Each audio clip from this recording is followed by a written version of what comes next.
Cole Cubelic with ESPN and SEC Network joins Craig Smoak, David Smoak on 365 Sports. Cole, thank you very much. What has been the best thing you've done this summer outside from a chance to get away from work? I'm probably just hanging out with my kids, honestly, having a little bit of extra time to be around them and hang out with them. We went to the beach last week for about 5 days. Had a chance to unplug a little bit and just spend a little bit more time with them at home, not having to travel on the weekends and during the week, and less conference calls, things like that, a little bit less film. So it's been nice hanging out with those guys a little bit more. Who would you say, outside of the ones that most everyone will believe or do believe that is the best teams going into the 2023 SEC season, do you have a dark horse or two among those in the SEC? I think it's interesting because I think that when you look at the SEC West, Alabama and LSU are going to sort of separate. That could be 10, 11, 12 wins, but they're not going to be too far behind any of those numbers, in my opinion. I think everybody else has an opportunity to either get the double-digit wins or maybe fall back to 5 or 6 wins. I mean, I could sit here and sell you on Arkansas and KJ Jefferson and Rocket Sanders, but they lost offensive lineman. They lost a tight end. Don't know what the weapons are going to look like defensively. You got a little bit of a change. It's going to be a different scheme. Are the transfers going to continue to work out the way they have the last few years? But there's also a new offense for KJ. Mississippi State, really good running back. Is Jaquavius Marks coming back? Jaden Wally at wide receiver. Will Rogers at quarterback. Most of the offensive line's back, but they got a complete 180 on offense, going from the air raid to a stretch zone, run first, heavy play action scheme. I mean, those guys have been taking a vertical pass set 70 times a game. Now they're going to be running outside zone like you guys see right there with Baylor and what Grimes and those guys run about 35, 40 times a game. I mean, that's a different world to live in. Their whole front seven's back, but you got a first-time head coach. I don't know how that's going to work out. You expect some mistakes along the way. Hugh Freeze has gone out, and his guys have killed it in the portal. I mean, he's gone in the portal and gotten the best quarterback on the roster, the best tight end on the roster, the best 2 receivers on the roster, the 2 best tackles on the roster, the best center on the roster, the best interior defensive lineman on the roster, and probably the 2 best linebackers on the roster. Now, are they going to be able to put all that together? Everybody going to be on the same page? I have no idea. So, Ole Miss, they got some experience back on their offensive line. They've got options at quarterback. They've got the best returning running back in college football, in my opinion. New defensive coordinator. I think they've finally got some capable bodies inside on that defensive line, but I don't know where the depth is. And then with Texas A&M, probably the most talented roster of all those teams, but is there a culture problem? I'm not making that accusation. I'm saying I don't know. And based on the way some things went last year, I think it would be very easy to assume that that's a possibility. So one of those teams, I mean, if I'm your listeners right now, I'm taking all those teams I just mentioned, and I'm betting the under on all of them with their win totals, because there's no way in hell that they're all going to finish over. So I think by default, you probably win your money back and come out on top. But I don't know who that's going to be right now. I mean, you look at schedule, you look at quarterback, and you look at depth. However you wanted to play that out, I think you would probably have Texas A&M would probably be in the best shape of all of those. Mississippi State maybe next. But I think it's a coin toss, literally, with all of those teams. One of them is going to separate. I just don't know exactly who it's going to be right now. Cole, you know Auburn about as well as anybody. You're a Tiger. Hugh Freeze, obviously a heck of a football coach. Big swing for them bringing him in. And what have you noticed? What has been maybe different from recent years or just years past? What's kind of the fingerprints that he's laid on the program so far and the changes he's made? What stood out to you? Well, the first thing is alignment. And you guys know how important that is in today's college football. I feel like the administration, the alumni, the lettermen, the fans are more aligned in that athletic department and around that athletic department than maybe ever in my lifetime. I mean, guys, think about, Terry Bowden was undefeated, and I was playing on a team, and we got fired in the middle of the season. Tommy Tuberville, should have had a chance to play for a national championship, had an undefeated season, won the SEC a couple of times. Jetgate, they tried to go to Bobby Petrino and get him out of there. Gus Malzahn gets a contract extension when apparently, half the boosters didn't want him to get it. It's never truly been everybody pulling the same direction, and it feels like right now it is. Now, that being said, he's cleared the first obstacle by a mile, and that is accumulating talent and upgrading the talent on the roster, putting together a good of that nature. Now, he's got to organize it. He's got to motivate it because, as you know, you need to be on the same page. You got to know how to communicate. You have to know your assignments. You have to know how and why things operate the way that they do, and then you got to motivate guys to go play hard if you're going to win games. So there's still a lot in front of him for his initial, as far as everything that goes into him initially being hired. But so far, the guys running the Auburn collective, probably too smart doing that, doing some other things that would help us, the greater good of planet Earth. But they got a lot of good people on his side, and that's shown up not only in the portal, but now it's starting to show up in high school recruiting. They got a big linebacker target out of Tuskegee the other day that Georgia and Alabama really wanted. They're bringing in talent at positions that just hasn't been on campus in a long time. So I would say so far so good for the Hugh Freeze hire. Cole Cubelic, ESPN SEC Network with us on 365 Sports. Outside of the SEC, Cole, what and how much do you pay attention to the lingering issue the Pac-12 has with no TV deal? I find it hard to believe that that's their only issue, but honestly, it's disappointing, guys, because especially I think maybe the most disheartening part about it is going into this year with the quarterback prowess that's going to be back, the legitimate contenders. Now, a lot of things would have to happen, but I think Washington's going to be a really good football team. We know the returning Heisman winner and Caleb Williams is back at USC. But I think Michael Penix Jr. is a hell of a player. Dylan Johnson, the running back they got from Mississippi State, is going to help them a lot. The entire receiving corps back. Most of front seven's back. That's going to be a good football team. And I think they got a really good coaching staff. Obviously, Kyle Whittingham has exceeded all expectations in Utah. Cam Rising coming back. That's a team that could be scary. Bo Nix took massive strides last year at Oregon.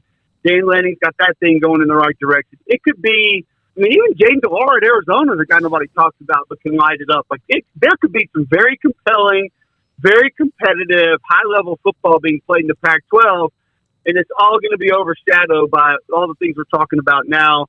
San Diego State, I don't know how they get out of this mess where they tried to, they apparently asked to get out. They said they didn't ask to get out. Yep. Wanted to be able to pay their exit fee in installments. Now they're not going to have to not pay an exit fee, and the Mountain West is saying, no, there will be no installments. You're not going to get an extra month to be able to get out. They're going to punish them, and I don't blame them. You got to hold people accountable. And now you hear some rumblings of Colorado and Arizona. Apparently, they may be in talks with the Big 12. It's been one thing after another. Mm-hmm. Honestly, it's like playing dodgeball with your hands tied behind your back. There's no real way it feels like they can survive. So I hate it because whatever's going to happen 5-8 years from now, this year has a chance to be really exciting football in the Pac-12, and it's probably going to be overshadowed by a lot of the stuff going on off the field. Deion Sanders has, off the field, been a major headline maker for that conference as well this offseason. That hasn't really been overshadowed, but perhaps a little bit, especially if, that's a school that decides to do something different. But what are your expectations, Cole? You obviously can see through a lot of the media circus, and it is a big, popular public figure, and there's just something a little bit different to it. The way he's changed over the roster's been debated, all these different things. But where do you just kind of stand on your expectations for Deion and that Colorado program initially? I have no idea. I really. How can you when 70% of your roster has been turned over? I'll say this. I think Coach Prime's got a lot of people fooled into thinking that he is some sort of smoke and mirror artist or that he's some kind of magician. I think he's calculated. I think he's highly intelligent. I think he is very adept at knowing how to build a football team. I think there are certain people who talk about his actual coaching acumen. But let's not pretend like Coach Prime is the only one in college football that's not calling plays on one side of the ball every Saturday. Mm-hmm. he has raised the level of talent immensely with what they've had. Now, that's also a team that won one football game last year. So I don't know if that means that they've raised it enough to go win 5, 6, or 7. But, I mean, hell, if he wins 4, that's a massive improvement, even though people are going to say, oh, look, they still have a losing record. They're just not a good team. But they got a long way to go. I'm very concerned about depth in the trenches, the level of play that they'll be able to have in the trenches. I've watched a lot of Jackson State offense. Auburn's getting one of their receivers. Ole Miss is getting one of their receivers. So I've gone and studied those guys. Shedeur Sanders didn't get a lot of good protection last year, but he's got a ton of talent. He's got a big arm, and he can make a lot of throws, make a lot of plays. They put a great coaching staff together. I think Sean Lewis is exceptional as a play caller on offense. He's former head coach, so he's got multiple head coaches on his staff. I always respect the guy that can do that. I think he has a plan. And just because his plan was very different than other plans that have been attempted or implemented doesn't mean that his is wrong. Now, do we know if it's going to work? Of course we don't. But I wouldn't rule it out just because it's not being done the way that it's been done by a lot of people before. I mean, how many coaches from certain coaching trees, trust me, I live in Alabama, we don't have to look too much further there, have had guys from that tree go out and not be successful head coaches, and they tried to do it the exact same way.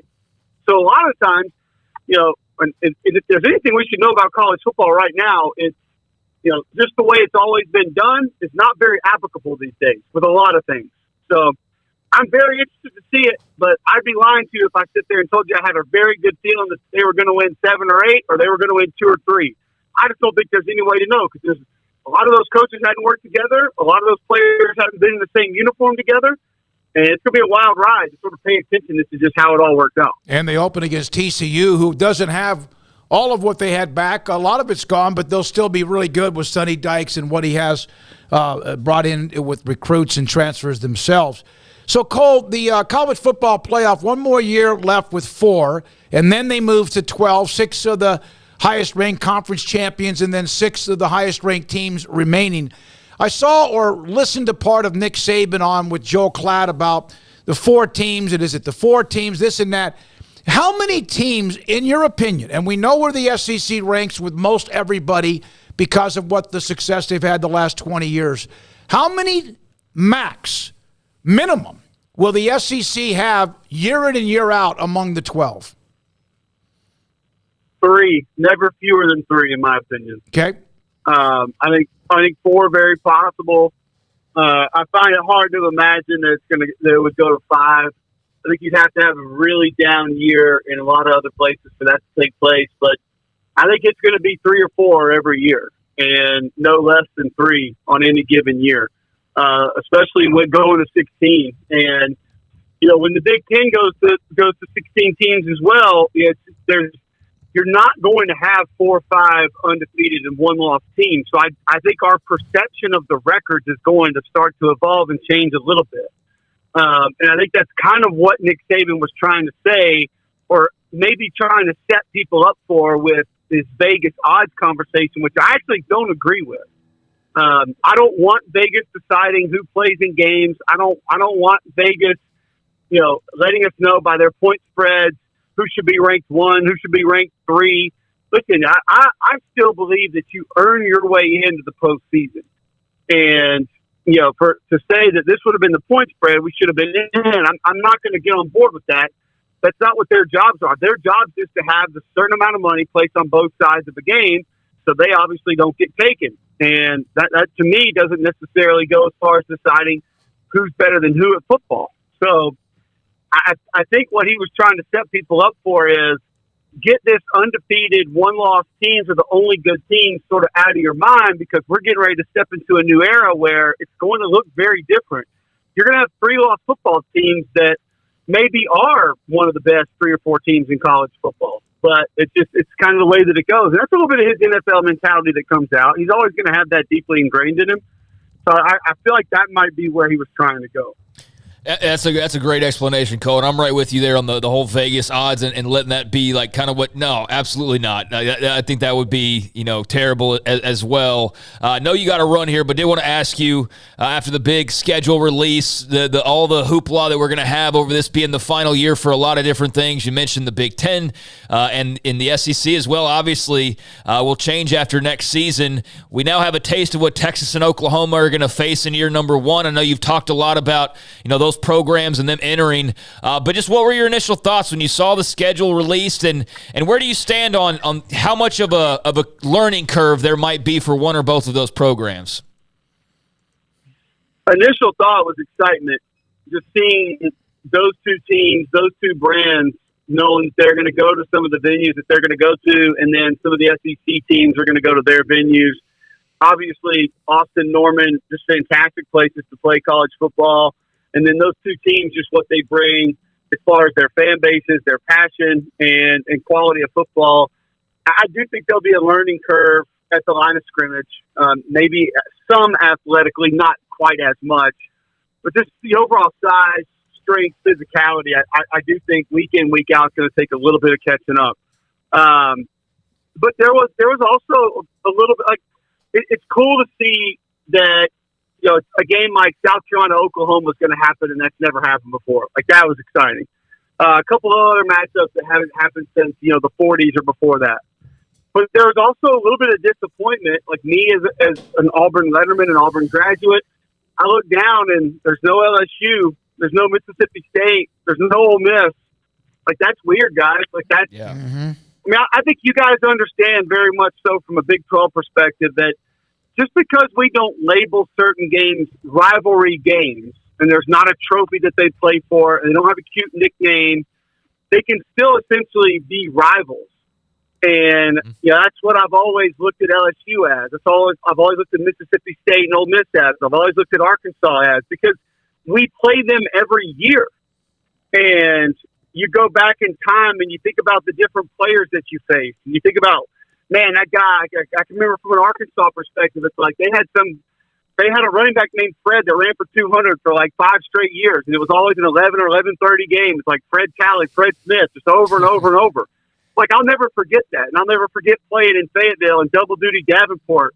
Caught like 5 balls for 190 yards and 2 touchdowns. Like, we couldn't stop him. And then you remember Darren McFadden, and you remember like, guys, those are the things that stick out. And if you lose, you're like, you know what? We get those guys at our place next year. We got another shot at them. If you beat them, it feels even better because all that tradition and all that history that's been there and accumulated over time. So it was a little bit, I'll be honest, a little bit painful to see a couple of those go away because they're important, because they have history. There's tradition there. There's memories there. We all have games that we watched when college football was the most impressionable to us. And I know either as a fan, as a kid, as a player, or since, all those teams that Auburn's not going to play every year anymore, and other, like Mississippi State and Alabama, not on the schedule. I mean, there's been some slugfest between those teams over the years. A lot of fun to watch. And people don't realize those two schools are only 40 minutes apart from each other. So it's just losing some of those on an annual basis is going to take some getting used to. But I do think with that small negative will come a lot of big positives that a lot of people will be really excited about. And hopefully a ninth conference game to solve some of that in the near future, not this year, obviously. I think it's there in 25. I think ESPN and Disney, I think they pony up a little bit. They make it right, and they get there. That inventory is going to be super valuable. So I would never blame Greg Sankey for not doing it without some sort of financial bump. That's his trump card. I mean, that's his last. If you think about that, that's his ace up his sleeve where he can say, hey, we want this to go up a little bit, and this is the one thing we've got. We can make your inventory this much better on an annual basis. So I think in 25 it goes to 9, and there'll be a little bit extra money that's thrown in the way of the SEC. Cole, great segment. Thank you very much. It's always a great segment. Appreciate you being on. Have a great rest of your week and enjoy whatever downtime you have between now and SEC Media Days. And then, of course, here we go. Thanks for your time. Absolutely, guys. 10 Saturdays. Can't wait. Yes, sir. Cole Cubelic, again, ESPN, the SEC Network, on many things. Earlier, as we started the segment,